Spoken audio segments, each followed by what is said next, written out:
This episode of SESSLER'S Something is brought to you by the National Campaign Against Drunk Driving. Drive sober or get pulled over. All right, SESSLER'S Something, Q&A edition. Why Q&A? Because I'm actually not here. I'm on vacation, and I taped this earlier, but I wanted you to remember that I still exist. Let's get to our first question, and it comes from Brian.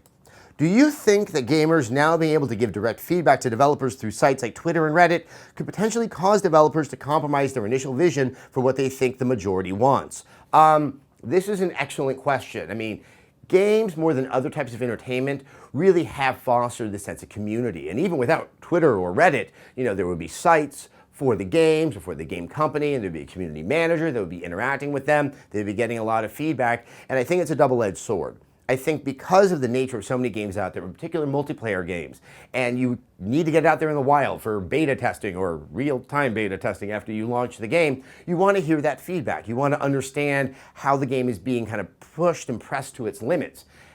Then there's the flip side, where suddenly you're beholden to this community, or you start to have that perception that those people who are engaging with you are the majority, are representative of the majority, and there's no reason to necessarily look at it this way. This is something that we experience here, and many of my colleagues, the people that give the feedback, the people that comment, you think they're indicative of the whole. No, they're just indicative of the people who gave feedback. And I think that we've sometimes seen some capitulation. The biggest one obviously being Mass Effect, and how the ending was changed, expanded, altered, however you want to see it. That's a big example, but I think there are smaller ones too, that whether or not a certain design choice or how a character looks, they do change. And I do think in many instances that is sometimes they're pulling back on the artistic vision. A lot of times when you're doing something creative, the idea is I want to be challenged. You want to see something you haven't seen before. And obviously, initially, the concept might be, hey, I'm resistant. I don't like that idea. That's the thing. You need to try it out and experiment. It is a double-edged sword, as I said before, and one that has benefits, but I think a lot of dangers as well. All right, we want to take a moment and acknowledge our sponsor, the National Campaign Against Drunk Driving. Drive sober or get pulled over. It's almost the end of 2013, which means there's a lot of parties and a lot of reasons to drink.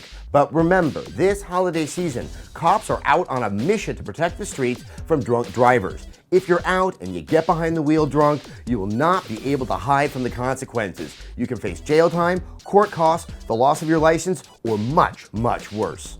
It's fine to go out and have a good time, but just be smart about it. Designate a sober driver or take a cab or public transportation. Last year, more than 10,000 people were killed by drunk drivers, so don't be another statistic. You may think you can get away with drunk driving, but you won't.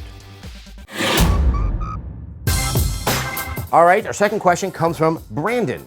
Hey Adam, when a game comes out that has such a definitive ending as The Last of Us, do you think a sequel to such a game is wise? Or would it detract from the wow factor of the last game by making the ending seem not so special since there's more games in the series?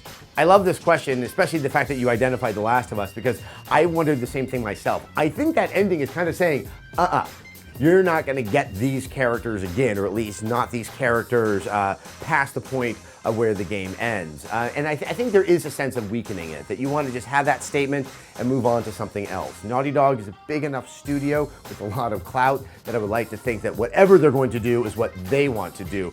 But you can see this not just with games. You can see this with movies. You can see this with television shows. Everything's built in to just get a little bit more. Games are so expensive, and there's so much risk involved that's why we're seeing so many sequels. So I tip my hat to any of the developers out there who are able to stand firm and not expand something past the point that they think makes it viable.